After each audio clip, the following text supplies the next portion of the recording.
2 linggo matapos dinggin ng Korte Suprema ang petisyon ni Senadora Grace Poe kaugnay ng disqualification case laban sa kanya, hindi pa inilalabas ang desisyon kaugnay nito. Paano nga ba ito makakaapekto sa eleksyon 2016? Nakatutok si Lia Manialac del Castillo.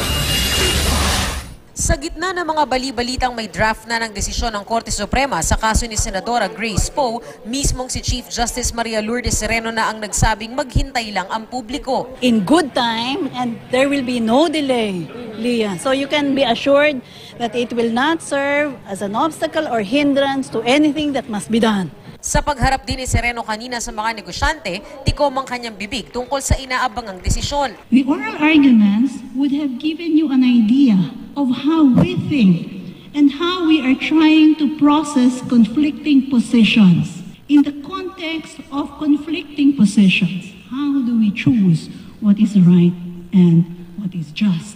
I will not talk about the elephant in the room. I know you want to ask me, I will not answer. Ayon sa source ng GMA News, kasama raw sa agenda ng Supreme Court Bank kanina ang kaso ni Poe, pero wala pang desisyon. Ayon sa COMELEC, anuman ang maging desisyon ng SC, malabo nang maalis ang pangalan ni Poe sa balota. Patuloy lang yung printing. Kasama na lahat at this point, pati si the late Ambassador Sinières kasama na sa balota. Lia Manialac del Castillo, Nakatutok, 24 Oras.